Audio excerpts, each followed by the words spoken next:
Right now, NBC 26 live at 10. Storms heading our way. See what you need to know. Also, terror in London again just 2 weeks after the Manchester attack. And Wisconsin Democrats wrap up their convention in Milton. Hear some of the key topics that were discussed. But for severe storms heading through the evening, let's check in with meteorologist Matt Hoffman. Matt. Hey, good news, Mo. We are seeing the worst of the weather starting to move out of northeast Wisconsin. Still some pretty strong storms down to the south, now just moving out of Manitowoc. Nothing severe, that's some great news, but we did have several reports of some trees down in the Peshtigo area. Also, there was a few snap branches in the Clintonville area, wind gust of up to 70 miles per hour. So some mean storms out there, still some lingering rain and thunderstorm activity across the area, but this will gradually move out as the night continues. 67 degrees right now in Green Bay. It is sticky out there. That humidity helped fueling those storms out there this evening. And then in Appleton, we're sitting at 66 degrees. Winds are calm, and we will again see things wind down. Temperatures today reaching into the 80s, and another warm day expected for tomorrow with highs in the 80s. But we will see the humidity start to drop off. Winds will be blustery out of the west, and we could even see a few showers or thunderstorms tomorrow evening, but the severe threat looks low. We'll talk more about your Sunday forecast and let you know what to expect for the upcoming work week coming up in just a bit. Mo. All right, thanks, Matt. We certainly do look forward to that. Now, unfolding at this hour in the British capital, two disturbing incidents near the famed London Bridge that police say are terrorism. At least 20 people have been transported to area hospitals. There has not been a claim of responsibility just yet. Let's go to Mary Maloney with the latest. Heavily armed police officers swarmed the London Bridge area Saturday night. People out on the street, terrified, wondering what was happening. I'm like behind a car and suddenly there's an arrest happening. Two disturbing incidents that unfolded in plain view. The first, a van colliding with pedestrians as it sped down the bridge. Then nearby, two people stabbed at a restaurant at the Borough Market. Witnesses say authorities were quick to respond. I just heard like police kind of riot control, like language, you know, like direct orders. Apparently there's been an attack. Gunfire could also be heard in the bridge area. U.S. President Donald Trump, meanwhile, sending a message of solidarity, tweeting out, quote, "Whatever the United States can do to help out in London and the UK, we will be there. We are with you. God bless." I'm Mary Maloney reporting. Now, the mayor of London stresses the situation is still unfolding. The prime minister will convene a meeting at her top security advisor Sunday, according to a statement. Now, it was just last week a suicide bomber targeted pop singer Ariana Grande's concert in Manchester. 22 people were killed, including an 8-year-old girl. 59 people were hurt. ISIS did claim the responsibility for the attack shortly afterwards. British Prime Minister Theresa May raised the threat level from severe to critical, saying another terrorist attack may be imminent. Ariana Grande is set to headline a benefit concert tomorrow in Manchester for the victims of that attack.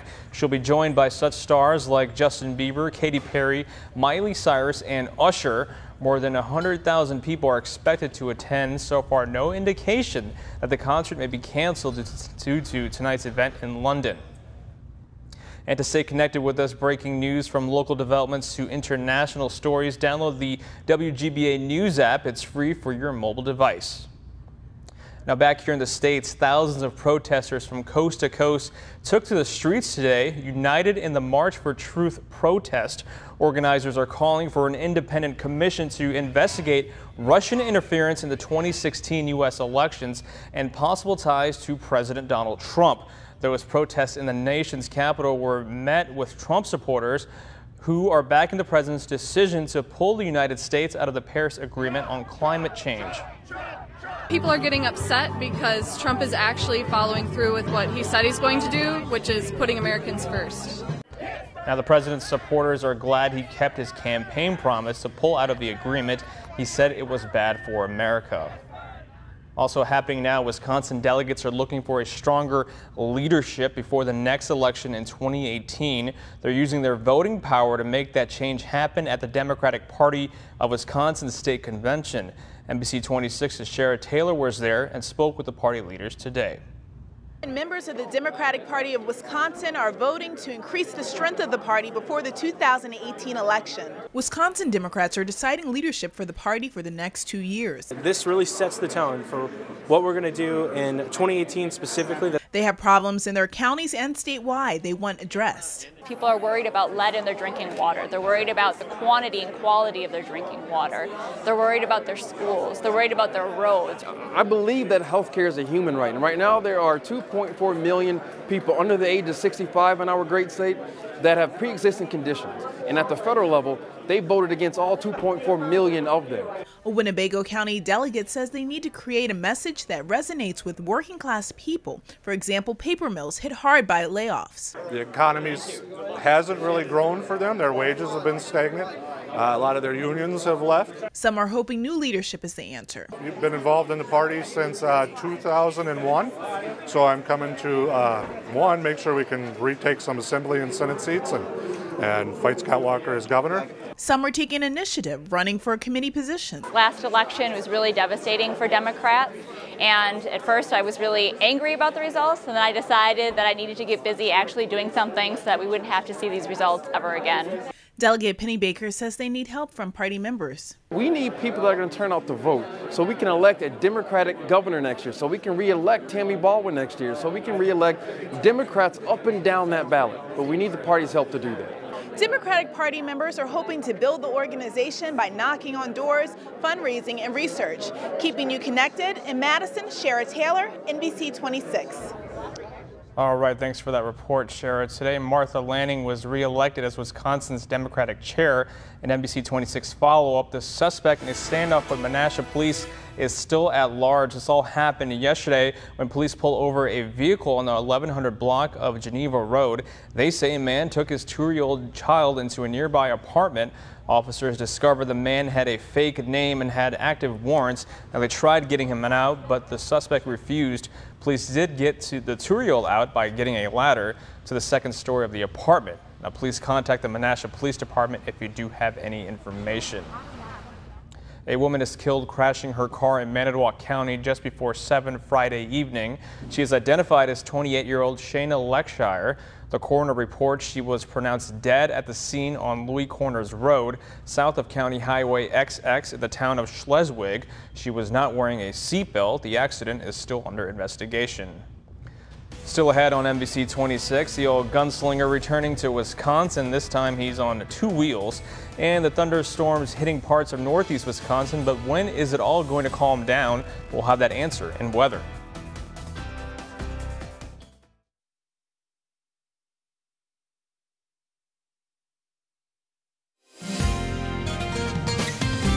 And now, your Storm Shield forecast with NBC 26 meteorologist Matt Hoffman. Welcome back. We've had quite an evening across northeast Wisconsin. Storms starting to now track out of northeast Wisconsin. Things will continue to quiet down as we go through the overnight hours. Here's a closer look at some of that stormy weather. Still some rain holding on along the lakeshore in Manitowoc, up towards Mishicot. Further to the north, Kewaunee seeing some rain, Algoma as well. Nothing like what we saw earlier. A lot of heavy rain. We had gusty winds, vivid lightning, and also some reports of some hail. Still a lot of rain, heavy at times around Menominee and Marinette. Could be 1 to 2 inches, maybe even more of rainfall from the rain and storms overnight. But again, this will all gradually move on out as the overnight hours continue. Maybe still a pop-up shower or thunderstorm back behind this main batch. But again, things will be drying out as the night continues. We had some hail earlier with that morning round that worked on through, but now getting in more reports of some wind damage, some power lines down in the De Pere area. Lightning splintered a tree in Alloway, and also we've had some trees down in the Peshtigo area as well up to the north, some wind damage there, and some snapped trees in Clintonville. A wind gust as high as 70 miles per hour in Clintonville. Very impressive. Also, we got a ton of great photos from folks across the area. Appleton, Amber sending in this photo of the shelf cloud that rolled on through. Kendra in Black Creek take an amazing photo as well there. Here's a look at one of those tree limbs, a big tree limb snapped in Clintonville, sent in to us from Sarah. And then Amanda in Oshkosh showing that stormy weather and a little bit of the sunset in the background there. A very cool photo there as well. Satellite radar pictures showing the storms that rolled on through northeast Wisconsin, but again, things will quiet down as the night continues. Still have a marginal risk for severe weather, but again, the severe threat is going down